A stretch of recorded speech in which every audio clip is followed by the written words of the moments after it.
Bien, on va démarrer donc. Et tout d'abord, merci.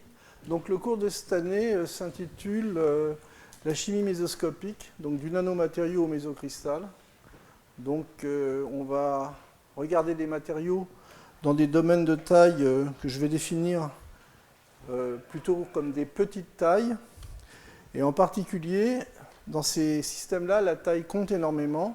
Alors simplement pour recadrer en fait la taille, lorsque l'on parle déjà d'une toute petite taille comme le nanomètre, entre le nanomètre et 1 mètre, le rapport c'est 1 milliard.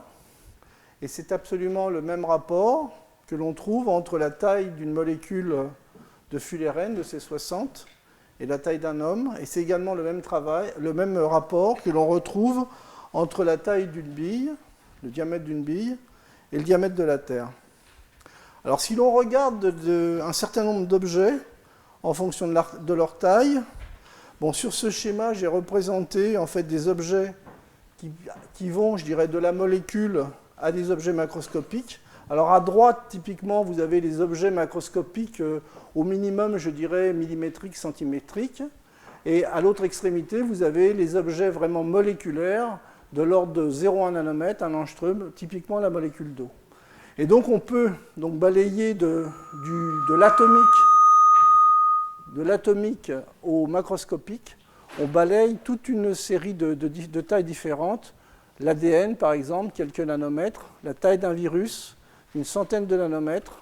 La taille des opales, les réseaux d'opales, c'est 500 nanomètres. Et également la taille des bactéries autour du micron. Alors, la chimie mésoscopique, déjà, au niveau des définitions, le terme méso, c'est un terme issu du grec mésos, qui veut dire médian, au milieu, intermédiaire. Et c'est déjà un terme qui est utilisé aussi bien en physique, en physico-chimie matière molle qu'en physique. En matière molle, on parle de mésophase, de cristaux liquides, de systèmes qui se situent entre les molécules et les cristaux, aussi bien au niveau des tailles qu'au niveau des comportements. Et en physique, la physique mésoscopique, c'est l'étude des assemblées ou de condensats d'objets nanométriques. Et typiquement, les domaines de taille dans lesquels se définissent en fait à la fois la matière molle et la physique mésoscopique, c'est typiquement 2 nanomètres à 1 micron. Alors, la chimie mésoscopique, eh bien, elle est à nouveau, on la cadre à nouveau dans ce domaine de taille, typiquement entre des domaines de quelques nanomètres à des domaines de taille qui vont à l'ordre du micron et à quelques microns. Alors, ces deux bornes, pourquoi elles sont importantes?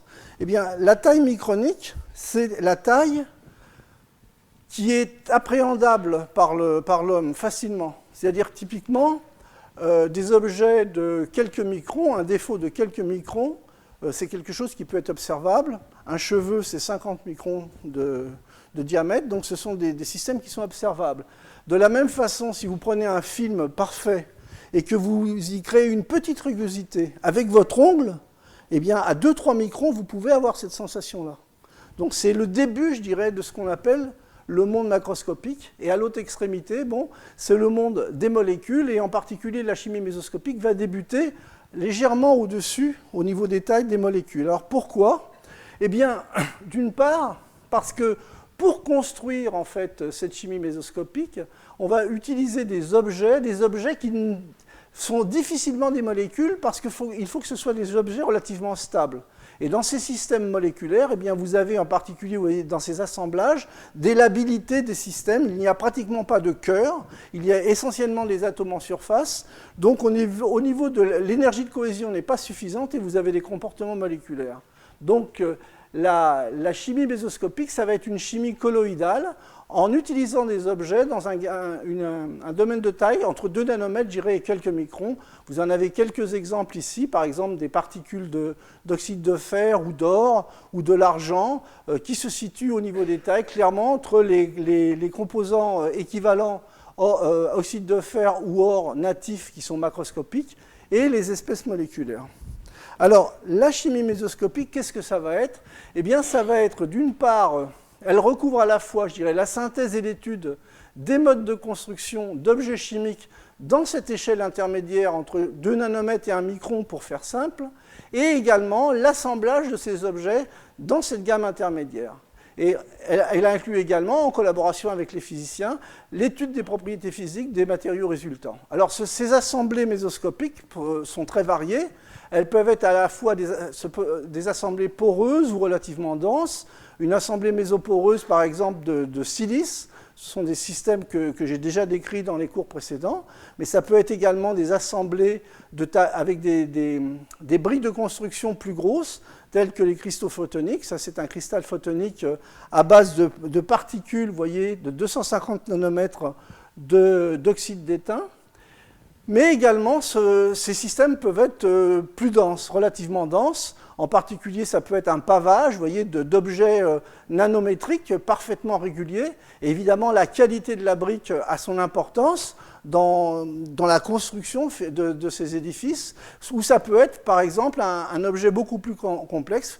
Vous voyez, c'est un cristal, donc là, on a dépassé largement la taille micronique, un cristal de carbonate de calcium, mais qui est lui-même construit à partir de petites entités cristallines avec des formes régulières, et dont les unités de base sont de l'ordre de 30 nanomètres en taille.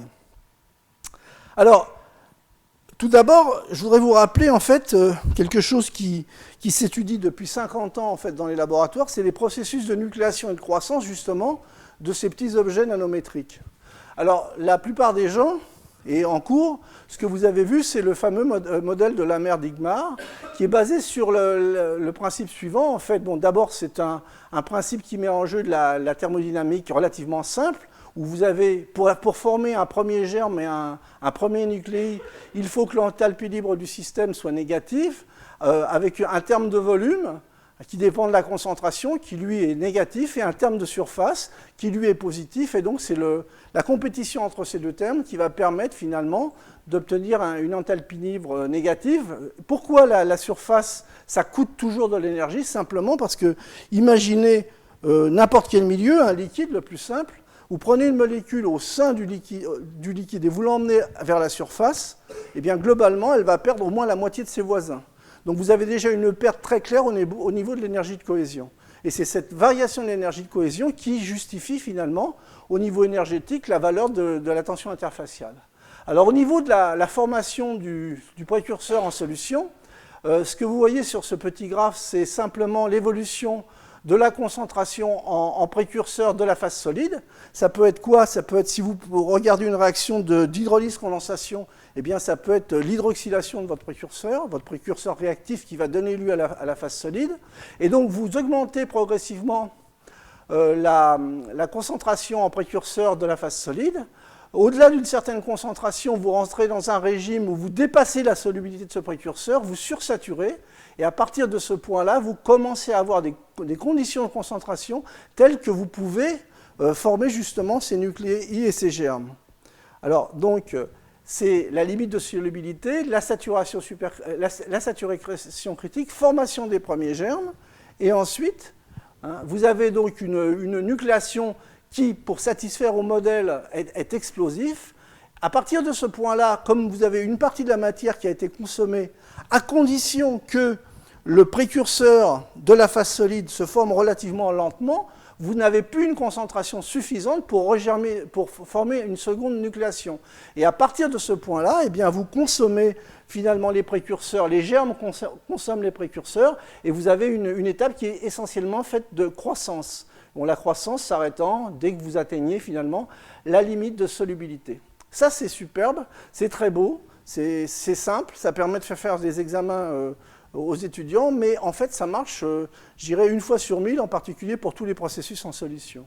Et les systèmes sont beaucoup plus complexes. D'une part, c'est très difficile d'obtenir une nucléation unique. Très souvent, vous avez une ou plusieurs nucléations, des cascades de nucléations. Ça entraîne finalement des germes de taille différentes. Et alors ça peut être traité également par le modèle basé sur le mûrissement d'Ostwald. Sur cette courbe, en fait, j'ai représenté le nombre de nanoparticules en fonction du temps et également leur taille. Donc on reprend en fait, c'est une redescription de ces phénomènes. Vous avez une étape d'induction, vous créez en fait des nucléi, et là, à partir de ce moment-là, vous n'avez la quantité de germes reste constante, puis une étape de croissance, et si les systèmes, la croissance est multiple, c'est-à-dire si vous avez des germes de différentes tailles, eh bien, dans une seconde étape, vous avez une étape de vieillissement, de mûrissement d'Oswald, où les plus gros mangent les plus petits, ça c'est bien connu même au niveau de la société, je dirais, mais également au niveau des particules, simplement parce que au niveau du gain énergétique, eh bien, vous diminuez la surface en créant des objets plus gros. Donc ça, c'est une façon de voir les choses. Alors, lorsqu'on regarde les modes de croissance des cristaux et des nanocristaux, eh bien, c'est exactement ce que j'ai résumé en fait sur cette évolution-là. Vous formez des nucléi qui croissent, et la croissance de ces cristaux, vous avez un phénomène d'amplification. Ces cristaux sont alimentés par tous les précurseurs en solution pour former un superbe monocristal. Hein. Donc, dans les cas un petit peu plus litigieux, plusieurs nucléations, vous allez avoir un ensemble de particules primaires qui vont, via le mûrissement d'Oswald, donner à nouveau une distribution de particules où les plus grosses, en fait, sont privilégiées. En fait, ça, c'est un cas sur 1000. La plupart des systèmes sont beaucoup plus compliqués. Et pour vous convaincre, je vous montre ici, sur ce transparent, un bleu de Prusse. Le bleu de Prusse, c'est un ferricyanure de potassium, un ferricyanure de potassium, oui, pardon. Donc les propriétés sont très intéressantes, non seulement pour la coloration, mais également il y a des propriétés magnétiques très intéressantes. Hein. Lorsqu'on regarde en fait les cristaux qui sont formés, vous voyez, ce sont des superbes cristaux.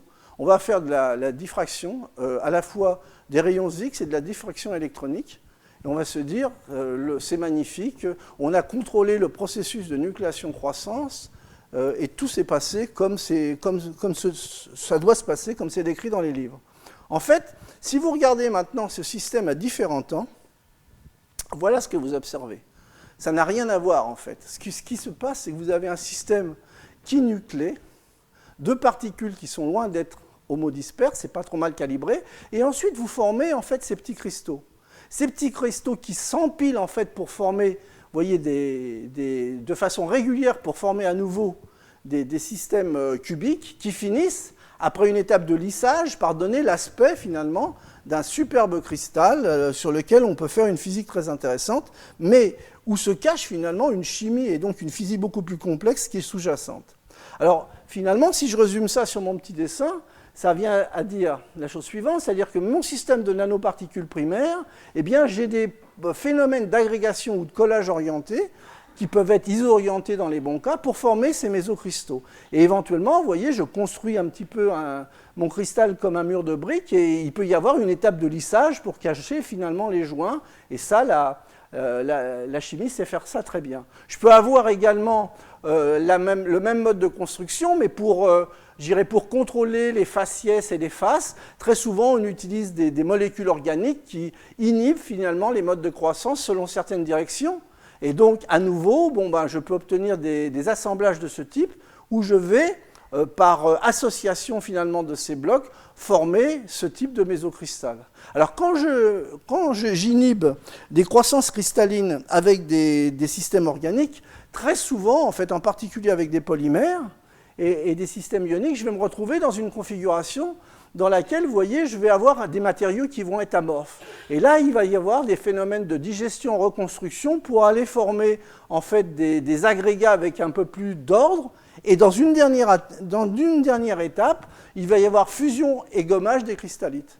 Et donc, vous voyez bien que les propriétés de ces systèmes-là n'ont rien à voir, et au niveau structural et les propriétés physiques ne vont rien avoir à voir avec, je dirais, ce qui est décrit de façon classique dans les modèles de nucléation et croissance. Et c'est ce qu'on appelle la cristallisation non classique, et en particulier, si vous êtes intéressé, je détaillerai ça dans mes cours, dans les cours suivants, mais il y a une abondante littérature, et l'un des auteurs, je dirais, les plus marquants, en fait, c'est Helmut Kolfen.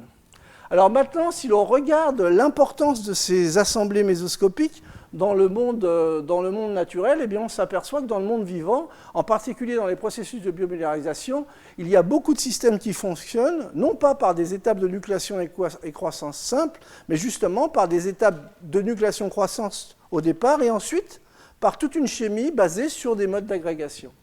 Alors bon, en particulier, bon, les coccolithes, les carbonates de calcium de la Ballonne, les diatomées, les carapaces de crabe, vous avez les assemblées mésoscopiques qui forment en fait ces assemblées de cristaux magnétiques dans les bactéries magnétotactiques, l'os compact humain. Alors, le mésochimiste, lui, tout comme la nature, doit être à la fois un architecte et un maçon. Et évidemment, la qualité de sa construction, la forme, vont fortement dépendre de la nature, de la structure de la brique qu'il utilise, de la forme, de la nécessité ou non d'un liant ou d'un ciment, différents types de modes d'assemblage, la stabilité de la brique, la stabilité du ciment vont être importants, également les forces et les champs mis en jeu. Alors, vous voyez, donc, avec des différents types de construction, eh bien, on va pouvoir obtenir des modes d'association qui vont être différents. Ça, typiquement, c'est de la Ballonne.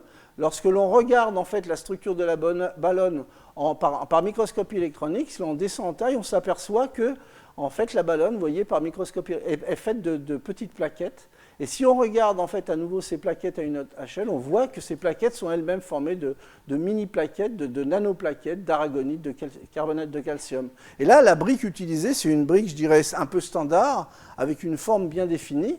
Bon, si je prends cet exemple-là, d'un mur, je dirais, beaucoup plus rustique, eh bien, typiquement, je vais regarder du côté de l'œuf ce qui se passe. Même matériau, à nouveau, c'est du carbonate de calcium. Ce n'est pas la même phase, mais c'est quand même du carbonate de calcium. Voici, en fait, une microscopie électronique de la coquille d'œuf à une échelle de 100 microns. Vous voyez, en fait, ce sont des agglomérats agrégés. Et quand vous regardez à une résolution plus élevée, à l'échelle de 100 nanomètres, vous voyez qu'à nouveau, ces agglomérats sont faits de petites briques élémentaires de quelques dizaines de nanomètres. Et donc ça se répercute. Évidemment, la qualité de la brique, la qualité du ciment permettent également d'ajuster des courbures. C'est pour ça que dans le monde biologique, très souvent, en fait, les biopolymères permettent finalement d'ajuster finalement les courbures des briques pour créer des objets avec des formes, je dirais, plus tortueuses. Là, par exemple, vous avez deux objets de synthèse, à nouveau basés sur des carbonates, l'un de calcium et l'autre de barium, vous voyez, avec des formes qui sont beaucoup plus sinueuses, avec des courbures intéressantes. Et ce que je vous montrerai dans le dernier cours de cette année, c'est que finalement, il y a des structures biomorphes qui sont au moins aussi complexes au niveau de la forme, mais qu'on n'a pas besoin forcément de composantes organiques ou biologiques, elles ne sont pas nécessaires pour la construction de ces objets-là. Des séquences chimiques en régulant la croissance, l'organisation et par exemple des paramètres très simples comme le pH permettent également de créer ces formes. Alors, maintenant je voudrais revenir dans ce cours sur les aspects nanométriques en particulier, puisque dans un premier temps je vais vous parler des briques. Alors pourquoi ces systèmes sont particulièrement intéressants et qu'il faut absolument mieux les comprendre, je dirais, d'une part, c'est pour faire avancer la connaissance, comme tout scientifique. Mieux les comprendre, on peut également espérer en tirer certains avantages sociétaux, et en particulier, on peut en avoir une meilleure analyse et en maîtriser les risques. Également, mieux les comprendre, ça veut dire mieux comprendre pour mieux maîtriser, et je ne reviendrai pas sur cette liste, mais à nouveau, ça veut dire contrôler les aspects stabilité chimique, contrôler les surfaces, réussir à faire un adressage intelligent des objets, éventuellement les fonctionnaliser, et également connaître les forces en présence pour pouvoir faire des assemblages sur mesure. Alors, objet nanométrique, ça veut dire des objets qui ont un rapport surface sur volume qui est très élevé. Alors sur ce transparent, je vous montre simplement une simulation d'un nano-alliage composé de deux métaux, le platine et le palladium. Vous voyez le platine en gris clair et le palladium est en rouge. En fonction de la taille, vous avez la répartition finalement des atomes de surface. Ici, vous avez le nombre d'atomes qui sont entrée en fait de la simulation en fonction de la taille et en fonction, ici vous avez le pourcentage des atomes de surface. Alors ce qu'il faut voir, c'est que lorsque vous atteignez dans ces systèmes-là des tailles inférieures à 3 nanomètres, eh bien vous commencez à être dans des systèmes où vous avez à peu près la moitié des atomes qui se retrouvent finalement localisés sur la surface. Donc on pourrait parler d'économie d'atomes, par exemple, pour des réactions catalytiques, mais ce qui est, à mon avis, important de souligner, pour les curieux, je dirais, c'est que c'est justement vers cet endroit-là que les propriétés catalytiques de l'or, en oxydation de CO, sont trouvées. C'est dans cet endroit-là également que les propriétés bizarres magnétiques de l'or sont également trouvées, etc. Donc là, visiblement, lorsque l'on a des systèmes où on a pratiquement la moitié des atomes en surface, on commence à avoir des comportements, je dirais, qui sortent d'un comportement habituel et linéaire.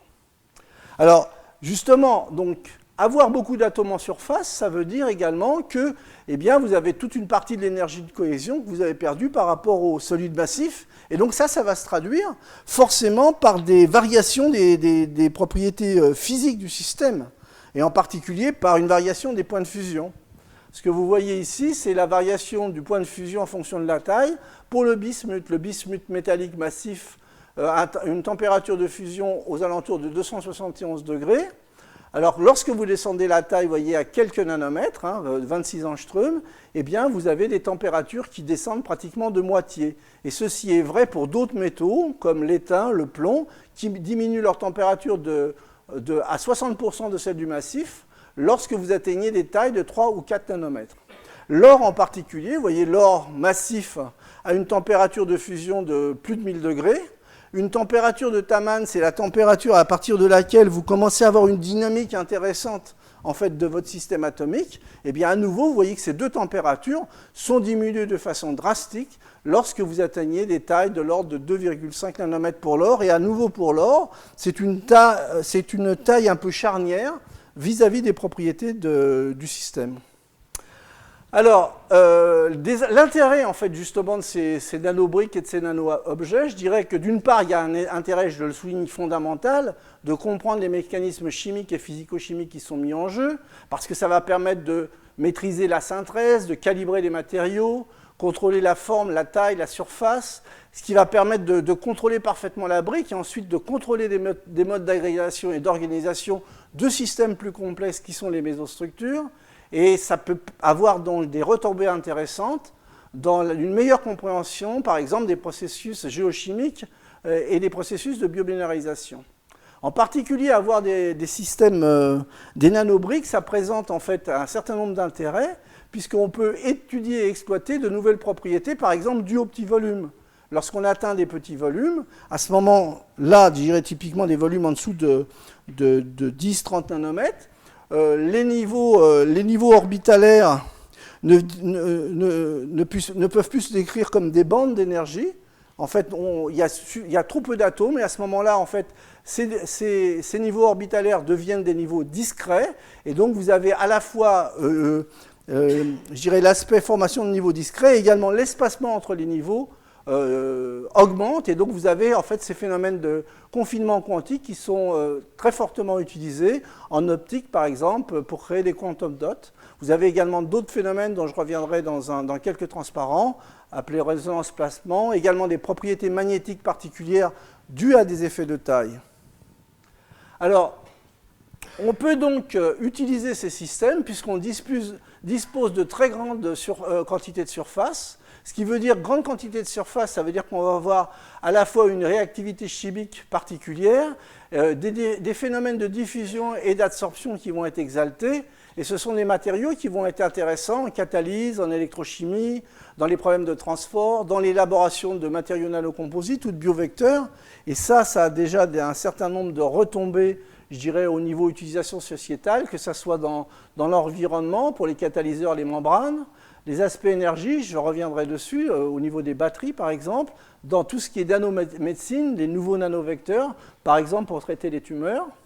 Il y a également donc les propriétés mécaniques qui sont très intéressantes de ces matériaux densifiés, parce que finalement avoir beaucoup de surface, ça veut dire qu'on va augmenter les défauts et les joints de grains, et ça va permettre donc par exemple de bloquer finalement les dislocations dans les métaux, et donc d'avoir des métaux qui vont être ultra durs avec des duretés à l'échelle nanométrique, grâce à cette échelle nanométrique, avec des duretés qui vont être 10 fois plus élevées, des céramiques superplastiques avec des plasticités qui vont être meilleures, et également, ça va augmenter via l'introduction de nanocharges dans les polymères, ça va augmenter de façon très conséquente les propriétés mécaniques des polymères. Deux simples exemples, le cuivre qui est beaucoup plus solide lorsque vous utilisez finalement des agglomérats de grains de taille nanométrique, et également un exemple qui est très utilisé, que vous utilisez pratiquement tous les jours sur vos voitures, le pneu vert de chez Michelin, qui a à la fois une résistance au roulement qui est augmentée,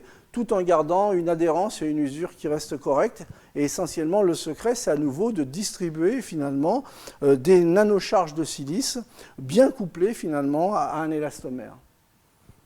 Alors, dans la suite de cet exposé, je vais balayer un petit peu, je vais faire ce qu'on appelle un petit peu dans le cadre cinématographique un travelling. Ça s'appelle, je crois, chariotage en français, mais c'est beaucoup moins élégant. Pour vous montrer un peu l'intérêt de ce domaine, des nanomatériaux. Je vais balayer en fait les nanomatériaux du monde vivant, vous montrer que finalement dans le monde vivant sait faire des nanomatériaux et s'en sert efficacement. Également ensuite, je vais vous montrer l'intérêt de l'or nanométrique qui était utilisé, je dirais, dès l'Antiquité, qui a été mise en évidence par Faraday, un des premiers nanochimistes, puis en fait l'utilisation un peu plus moderne grâce à la compréhension des phénomènes en fait sous-jacents en plasmonique, l'utilisation ensuite de ces briques de construction nanométrique en nanomédecine pour élaborer des catalyseurs sélectifs avec réactivité exaltée et ajustée, et je finirai sur les aspects énergiques où vraiment le nano, arriver sur des nanomatériaux a permis de faire une rupture importante dans le domaine des batteries, en particulier les batteries au lithium. Alors d'abord dans la nature, je vous rappelle que l'on est tous soumis à au champ magnétique terrestre, qui a un décalage, je dirais, entre l'aimant en fait, constitué, la Terre peut être assimilée à un gros aimant, et qui a un fort décalage entre, je dirais, les pôles magnétiques et les pôles géographiques. Ce que vous pouvez voir ici, ce sont les lignes de champ en fait, nord-sud pour le globe terrestre, mais en particulier ici, la représentation, ça représente les vecteurs à la fois intensité et orientation du champ géomagnétique. Alors vous voyez, en gros, le vecteur, quand vous allez vers les pôles les plus forts, ça tout le monde le fait, mais également l'orientation change. Et il y a énormément d'animaux, en fait, je vais vous en montrer un certain nombre, qui se servent finalement justement du champ magnétique terrestre pour s'orienter. Alors l'exemple le plus simple et le plus connu, c'est celui qui concerne en fait les bactéries magnétotactiques. Ce que vous voyez ici, c'est un mésoagrégat bien ordonné de particules magnétiques, de magnétites. Ces bactéries vivent en fait dans des eaux douces ou saumâtres, et elles se trouvent toujours dans une zone qui est appelée la zone de transition oxyque-anoxique. Ce sont des systèmes où elles ont besoin d'un petit peu d'oxygène, mais de pas trop, et c'est dans cette zone-là également qu'elles trouvent leurs aliments. Alors pour se guider, en fait, ces bactéries se servent en fait du champ magnétique terrestre, essentiellement donc comme d'une boussole. C'est-à-dire si vous regardez l'évolution, en fait, le mouvement des bactéries dans la zone nord, elles vont toutes vers le nord, et dans la zone sud, elles vont toutes vers le sud. Mais justement, à cause du décalage entre le pôle magnétique et le pôle géographique, aller vers le nord, ça veut dire plonger, et aller vers le sud, ça veut dire également plonger. Donc en fait, il y a une force qui les aide finalement à descendre en fait dans la couche oxyque-anoxique qui les intéresse, et ceci est contrebalancé finalement à l'aérotaxie, qui en fait, elles peuvent également analyser finalement les concentrations d'oxygène. Et donc c'est avec à la fois le champ magnétique et l'analyse des concentrations d'oxygène que ces micro-organismes s'orientent en fait pour optimiser finalement leur mode de vie. Alors vous voyez, donc ces bactéries utilisent des nanocristaux, ça c'est l'échelle 100 nanomètres, d'oxyde de fer parfaitement orientés, ce sont des mésocristaux longilignes. Alors, il y a bien sûr des tas d'autres animaux qui se servent finalement des champs magnétiques. Alors, des animaux un petit peu plus, je dirais, avancés, sophistiqués, se servent non seulement du champ magnétique comme d'une boussole magnétique, mais également utilisent finalement les informations magnétiques, des informations de position, en particulier en utilisant les orientations et les forces du champ comme une carte magnétique. Alors tous ces animaux, que ça aille du pigeon, du rouge-gorge, la tortue, la chauve-souris, la langouste, le lézard à points rouges, ont des systèmes de nanoparticules qui leur permettent finalement de s'orienter, de se repérer. Alors en particulier, bon, un sujet qui a été beaucoup débattu, c'est celui du pigeon, même si aujourd'hui on n'a pas suffisamment de connaissances pour, je dirais, démontrer et trouver toute la séquence de fonctionnement du mode d'orientation du pigeon. Alors j'ai trouvé en fait, en fouillant un petit peu la littérature, en fait un certain nombre d'arguments qui sont basés sur le concept suivant. Le pigeon dans son bec a un certain nombre de nanoparticules magnétiques. Et lorsque, en fait, évidemment, il peut s'orienter grâce au fait qu'il vole avec des champs magnétiques différents. Lorsque le champ magnétique est parallèle, par exemple à une membrane neuronale, vous avez finalement des clusters superparamagnétiques d'oxyde de fer qui se rapprochent. Ceux-ci, en fait, sont reconnectés à la membrane neuronale via des filaments du cytosquelette. Et donc, finalement, ces canaux ioniques sont totalement obturés. À partir du moment où il y a un changement d'orientation du champ magnétique par rapport en fait, au positionnement du pigeon, et bien à ce moment-là, le champ peut se trouver perpendiculairement aux nanoparticules d'oxyde de fer. Et à ce moment-là, eh bien, vous avez un espacement qui change. Comme ces systèmes-là sont reliés, vous voyez, c'est une vue très simpliste, hein, sont reliés à nouveau par les filaments du cytosquelette, eh bien, ceci permet d'ouvrir les canaux et à ce moment-là, ça permet de laisser diffuser des ions. Le passage de ces ions à travers les membranes des cellules nerveuses produit un signal électrique et ensuite ce signal électrique est utilisé par le pigeon pour communiquer avec le cerveau et le système nerveux. Alors bon, ça, ce genre de schéma un peu simpliste sont relativement acceptés. Ce qui n'est absolument pas compris au jour d'aujourd'hui, c'est cette étape-là. C'est-à-dire comment le pigeon sent vraiment le champ magnétique, comment l'information entre la variation d'un champ magnétique parallèle et perpendiculaire est réellement transmise au cerveau. Alors on pourra en débattre pendant pas mal de temps. Il y a d'autres modèles qui sont proposés, mais ce n'est pas le but en fait, de cet exposé. Alors les nanos, dans la nature, ça existe et c'est très bien utilisé. Les nanos sont déjà au musée, hein, donc les nanotechnologies anciennes, c'est un exemple également qui est très connu, c'est celui donc de la fameuse coupe de Lycurgus qui est au British Museum. C'est une coupe dans laquelle finalement, dans le verre de cette coupe, vous trouvez des nanoparticules, en fait des systèmes à base d'argent et d'or. Mais ce qui est intéressant dans cette coupe et mystérieux, c'est que lorsqu'elle est éclairée de deux façons différentes, la couleur de la coupe n'est pas la même. Lorsque vous mettez une source de lumière derrière, elle semble rouge, simplement parce que la lumière est transmise, elle passe à travers le matériau. Il y a une partie de cette lumière qui est absorbée. Dans le cas de présent, c'est la lumière verte qui est absorbée. Donc votre œil voit la couleur complémentaire, essentiellement du rouge. Par contre, lorsque vous l'éclairez simplement par la lumière du jour, à ce moment-là, eh bien, la lumière paraît verte, parce que simplement, vous réfléchissez la lumière correspondant à la résonance, en fait, des nanoparticules de métal qui sont à l'intérieur de la coupe. Alors, donc, cette recette, voyons, Lycurgus, mais en fait, quand vous regardez les textes, eh bien, vous vous apercevez que cette recette, elle est bien antérieure, elle viendrait des Assyriens. Ça a été trouvé, mais il y a très, très, très longtemps. Alors, ça a été utilisé, ces colorations, grâce aux nanoparticules métalliques, dans, je dirais, un grand nombre d'applications, dans beaucoup d'arts verriers du XVIIIe et du XIXe siècle, en particulier dans ce qu'on appelle le rosor cranberry. Donc ça a été très étudié. Également dans les vitraux de certains châteaux, les rouges et violets sont essentiellement à base d'or, alors que les jaunes et marrons sont essentiellement à base d'argent nanométrique. Donc, au niveau donc, des technologies, les nanotechnologies sont déjà au musée. Donc, c'est déjà quelque chose qui date, je dirais.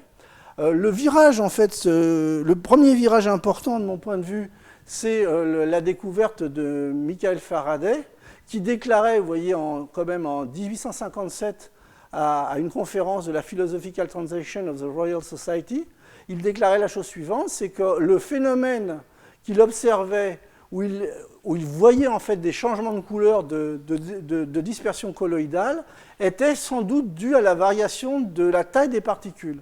Donc c'était déjà, je dirais, même s'il n'avait pas fait à cette époque-là l'analyse vraiment physique du phénomène, il avait déjà ressenti, pressenti, je dirais, d'où venait finalement l'origine de la couleur. Alors tout ça, ça a été très fortement conforté et développé avec les théories de Maxwell Garnett et de Gustav Mie.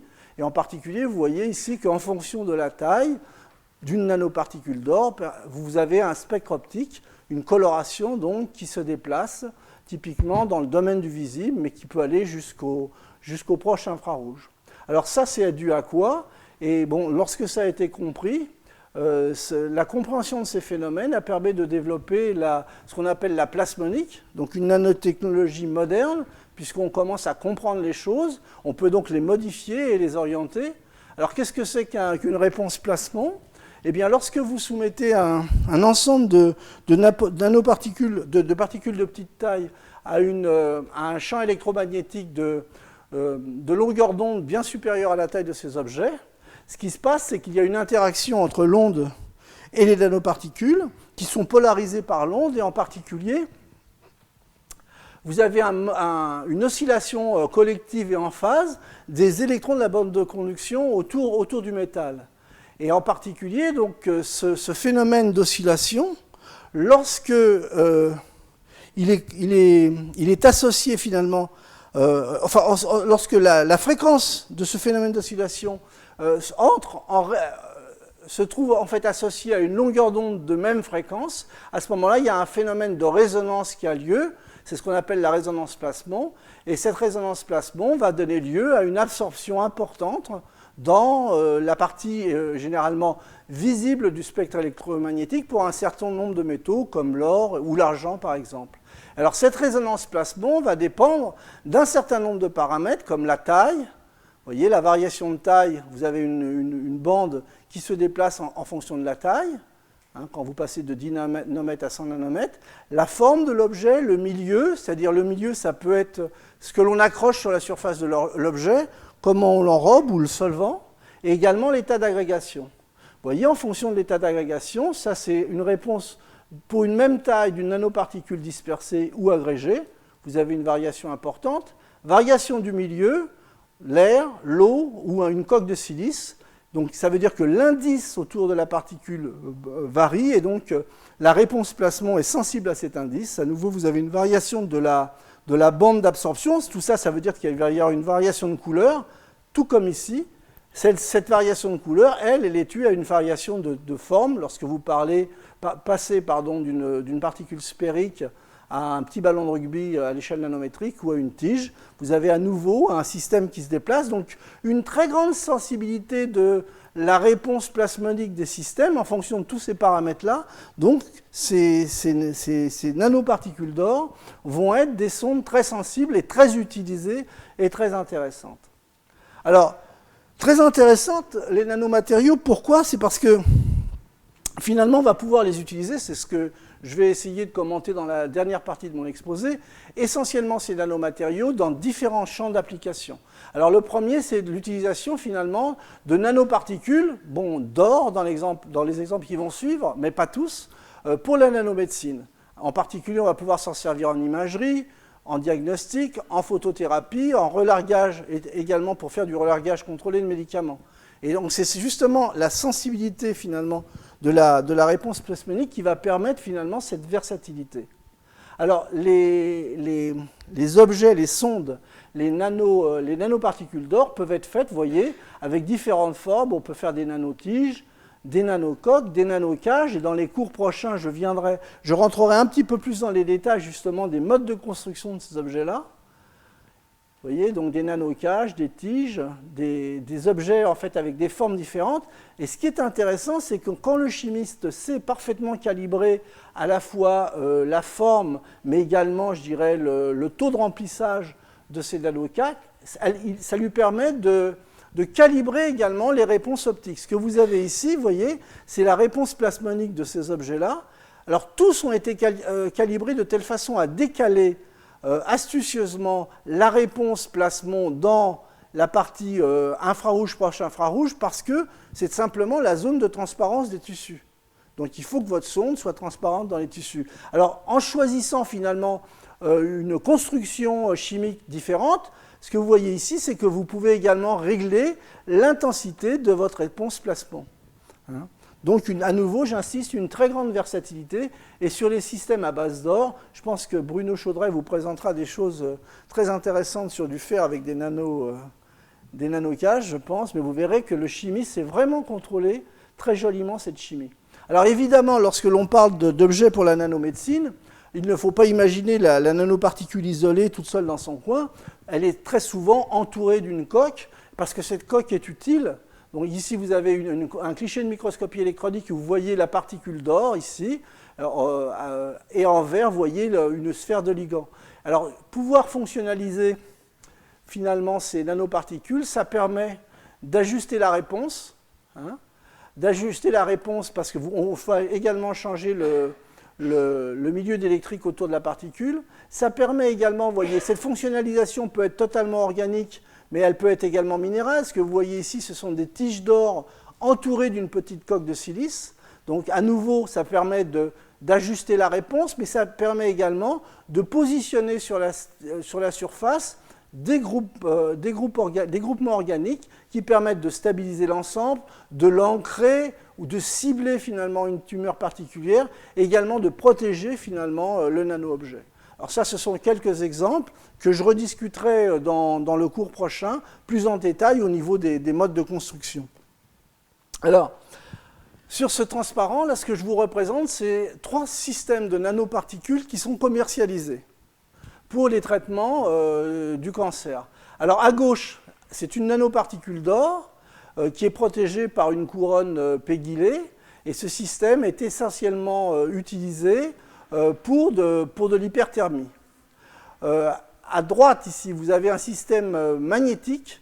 Cette fois-ci, la couronne de protection, ce sont des dérivés d'amylosylane. Et à nouveau, en fait, on peut créer un processus d'hyperthermie en excitant en fait, des nanoparticules magnétiques via un champ magnétique alternatif. Ici, l'excitation, c'est le plasmon qui permet le chauffage. C'est-à-dire que lorsque vous excitez le système en plasmonique, eh bien, il y a une partie de l'énergie qui passe sous forme de phonons, de vibrations, et c'est ça qui échauffe le milieu. Alors, au centre, ici, c'est un autre type de nanoparticules, des nanoparticules d'oxyde d'hafnium dopées avec des terres rares, qui sont de superbes absorbeurs de rayons X. Et en particulier, ça permet de localiser finalement, lorsque vous avez un traitement par irradiation, ça permet de localiser finalement l'endroit où vous générez les radicaux. Parce que si vous arrosez, quand vous faites un traitement en rayons X, la personne de façon non contrôlée, à ce moment-là, vous allez créer des radicaux moins efficacement, mais sur les molécules d'eau, qui vont commencer à attaquer les molécules d'ADN un petit peu n'importe où, donc vous voyez les dégâts. Alors que là, avec ce genre d'objet, en fait, il va capter l'essentiel. D'abord, vous pouvez travailler avec des doses plus faibles, et cet objet va capter justement l'énergie nécessaire à la formation de ces radicaux, mais de façon locale, ces radicaux vont pouvoir être créés. Ensuite, vous avez des modes d'injection, vous voyez, qui peuvent être directement sur la tumeur, ou bien via le système sanguin. Hein. Et donc, quand vous voulez utiliser des modes d'introduction via le système sanguin, à ce moment-là, eh bien la couronne organique et biologique va être un peu plus complexe parce qu'il va falloir que à la fois que vous stabilisiez le système pour pas qu'il ne soit totalement, mangé par le système de défense des macrophages. Également, vous voulez cibler les tumeurs, donc je dirais que l'ingénierie organique autour de la particule va être un petit peu plus complexe. Alors bon, c'est ce que je vous disais tout à l'heure. Donc hyperthermie avec l'or, hyperthermie avec les particules magnétiques et traitement rayons X avec ce système d'absorbeur de rayons X. Ce que vous voyez ici, c'est le système justement qui est traité, c'est une tumeur qui a été traitée à différentes étapes par traitement de rayons X parfaitement localisés sur la tumeur. Et globalement, vous voyez que les tissus autour ne sont pas altérés. Ça permet vraiment d'avoir des traitements beaucoup mieux ciblés. Alors maintenant, je voudrais passer finalement aux 2 autres exemples. Nanoparticules pour la catalyse, donc grande surface spécifique, ça permet d'avoir des propriétés catalytiques particulières. Alors l'un des exemples, je dirais, centrale en fait, dans l'utilisation des nanoparticules d'or concerne finalement l'utilisation de ces systèmes pour des réactions d'oxydation du CO qui est transformé en CO2, vous voyez, avec à des températures très basses, très raisonnables, hein, l'ambiante, voire en dessous, avec une efficacité qui est relativement remarquable. Vous voyez, ici, ce que vous voyez, c'est le taux de conversion en fonction du diamètre des particules d'or. Et il est clair que, en fait, tout se passe en dessous de quelques nanomètres. Alors bon, il y a un certain nombre de cette activité catalytique exaltée. Aujourd'hui, je dirais que dans ce que j'ai lu dans la littérature, c'est loin d'être bien compris. Ce que l'on sait, c'est que l'or, finalement, au niveau structural, à ces tailles-là, est parfaitement collé sur les supports de TiO2 adatase via des réactions d'épitaxis, qui lui permet finalement de ne pas s'agglomérer et de faire des défauts plus grands. Au niveau donc des réactions catalytiques proprement dites, bon, l'absorption de CO sur un métal, je dirais que pour tout chimiste, ce n'est pas ça qui pose un problème. Ce qui est encore mal compris, je dirais, c'est comment fonctionne en fait la partie absorption, dissociation de l'oxygène dans ces exemples. Alors il y a différentes hypothèses qui ont été formulées, des états électroniques quantiques de l'or quand l'or atteint ces tailles-là, également la formation d'or aux jonctions entre l'or et le substrat de TiO2, la formation d'or monovalent, qui aurait une affinité tout à fait particulière pour l'oxygène. Alors justement, le développement des systèmes nanométriques à l'échelle, pour la catalyse, à ces échelles-là, c'est quelque chose qui a été développé déjà depuis un bon nombre d'années. Un second exemple concerne l'utilisation donc de nanoparticules, cette fois-ci de platine pour la catalyse. C'est un travail qui a été fait entre le groupe de Sommerjai et Pedong-Yang à Berkeley. Donc dans ce travail, ce que l'on voit, c'est que c'est simplement la croissance de nanoparticules de platine. On part donc d'un sel de platine avec un tensioactif à des températures, vous voyez, assez douces, 50 degrés. Et en fonction de la force du réducteur et du pH, eh bien, on peut de façon quantitative obtenir des particules de taille nanométrique, mais avec des faciès parfaitement contrôlés. Hein, donc dans ce cas-là, on va obtenir des systèmes qui vont être parfaitement cubiques, et dans ce cas-là, des systèmes de type octaédrique, cubo-octaédrique. Et dans le cas où on prend un réducteur plus doux, eh bien à ce moment-là, vous voyez, on obtient des particules poreuses. Et ce qui a été testé, finalement, ce sont les propriétés catalytiques de ces objets avec des phases parfaitement définies. D'une part, le premier résultat, c'est que ces objets-là ont des activités catalytiques bien supérieures au monocristal massif. Bon, moi, ça, c'est essentiellement dû à des rapports surface-volume qui sont élevés. Mais en particulier, si vous regardez une réaction d'hydrogénation assez simple, celle du benzène, qui est transformé via l'hydrogénation en cyclohexane et cyclohexane, ce que vous voyez, c'est que ici, vous avez les réponses en activité de cristaux de platine selon la phase qui est exposée. Ici, vous avez les énergies d'activation. Et les systèmes cubiques, pardon, ce ne sont pas j'ai mis octaèdres, mais ce sont des cubes. Les systèmes cubiques qui exposent que leur face 1, 0, 0, vous voyez déjà, vous avez une efficacité qui est quelquefois supérieure à celle du cristal, avec des énergies d'activation plus faibles. Par contre, les systèmes cubo-octaédriques ont également une activité qui est beaucoup plus marquée, avec une énergie d'activation qui est encore plus faible. Maintenant, si on regarde la possibilité de transformation du benzène en cyclohexène, on s'aperçoit que cette fois-ci, bon, les activités sont moindres, mais elles sont beaucoup plus fortes et sélectives lorsqu'on a des cubo-octaèdres, beaucoup plus fortes par rapport à celles du cristal massif. Et cette sélectivité, elle est due finalement à la sélectivité et à la présence en fait de ces faces 1-1-1 qui sont fortement nombreuses en fait, dans ces systèmes cubo-octaédriques. Alors, ces effets nano sont dus à des rapports surface-volume plus élevés et également à une nature et quantité de phases exposées qui est plus importante. Et en particulier, lorsque vous descendez en fait l'échelle des objets avec lesquels vous travaillez vers l'échelle nanométrique, eh bien, vous avez simplement un rapport entre atomes de coin et d'arête supérieur aux atomes de plan. Et on sait que ce sont ces atomes-là qui sont les plus réactifs pour les effets catalytiques.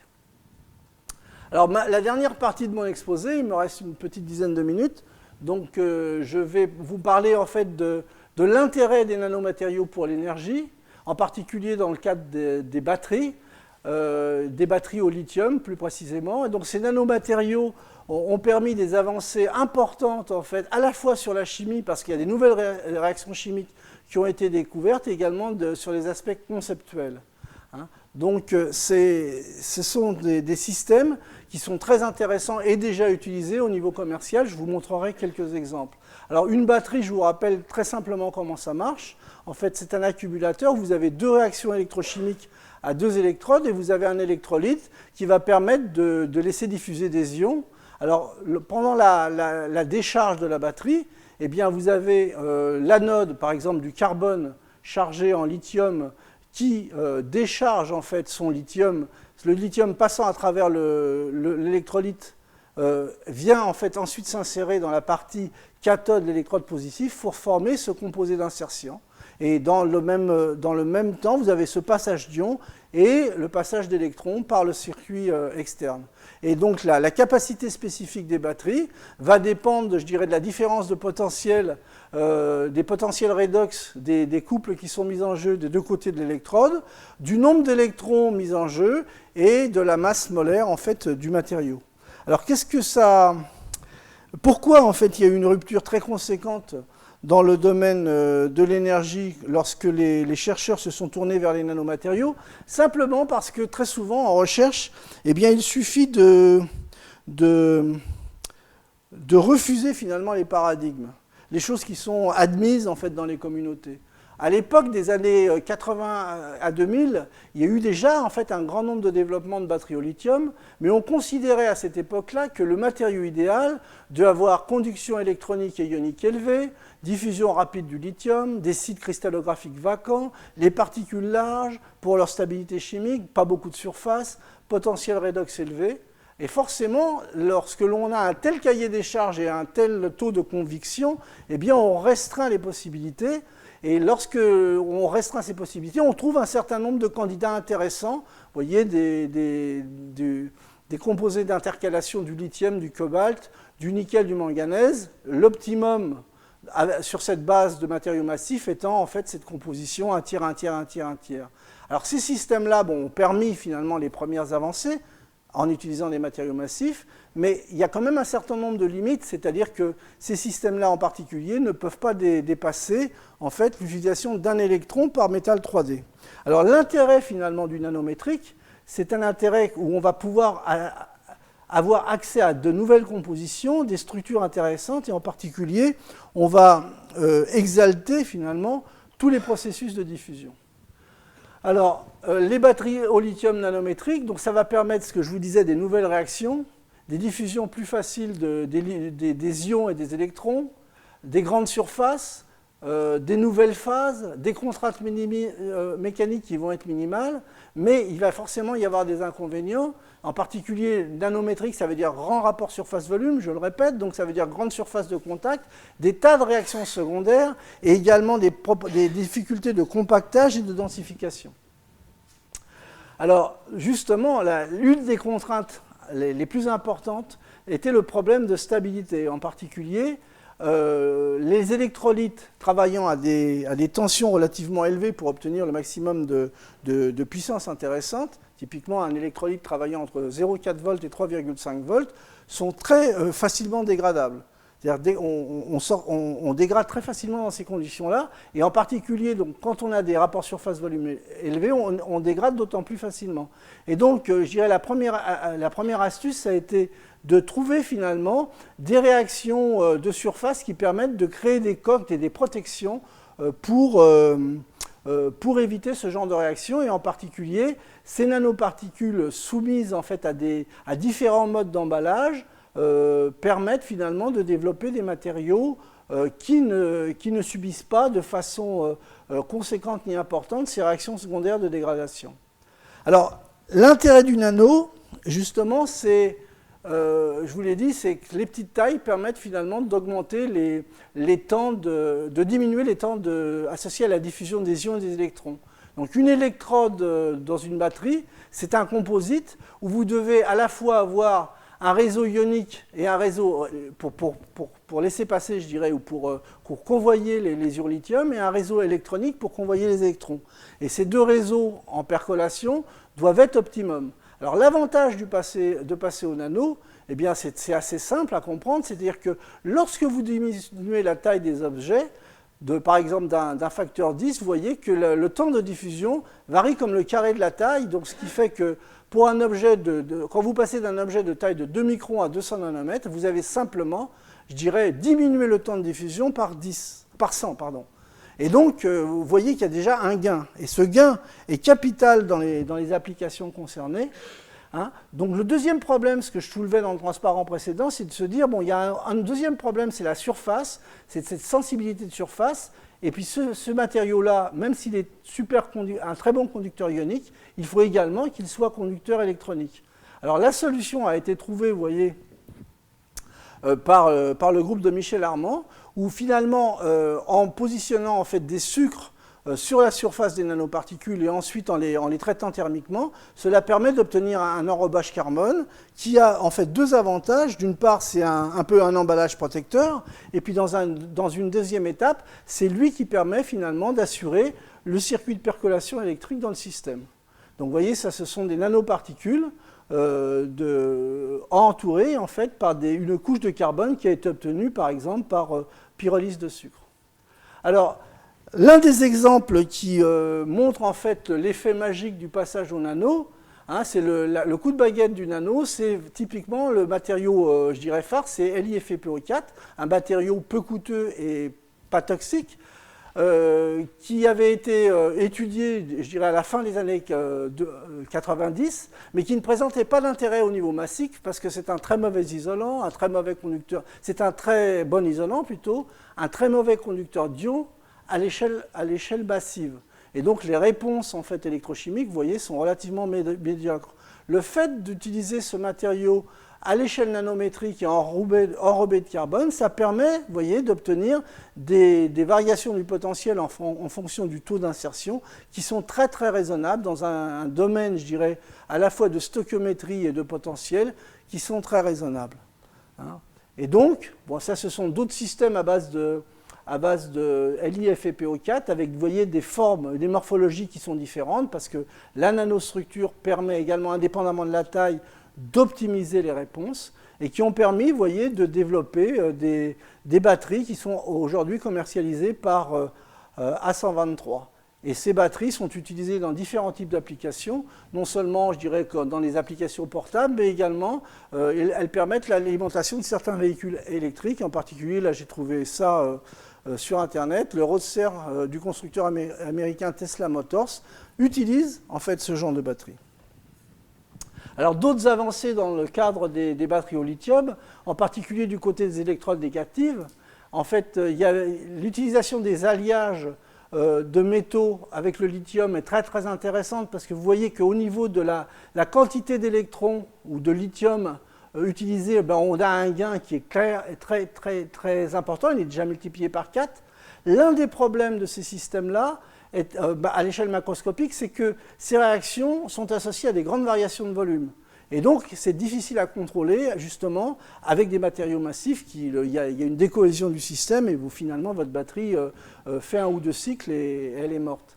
Alors que, justement, le fait d'utiliser des matériaux à l'échelle nanométrique, ça permet justement une grande tolérance des variations volumiques, de créer également des nanocomposites. Ça, c'est ce qui a été fait, par exemple, dans les nanocomposites, avec un alliage de cobalt éteint composite au carbone. Et vous voyez à nouveau, en fait, vous avez des gains très conséquents sur les aspects énergétiques. Et à nouveau, c'est une commercialisation qui a eu lieu dans les années 2005 par Sony.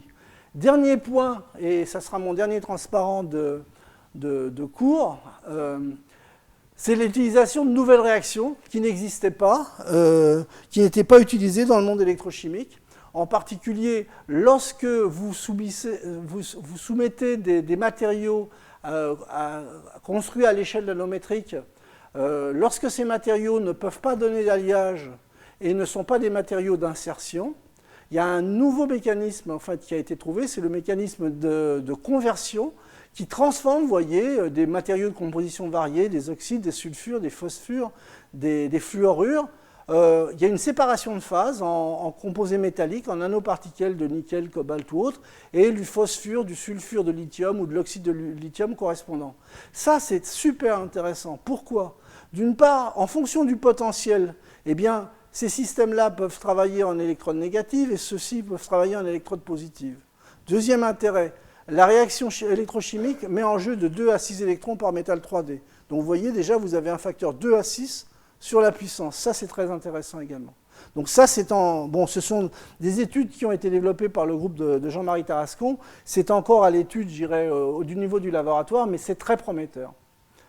Alors, quelles vont être les leçons suivantes très rapidement ?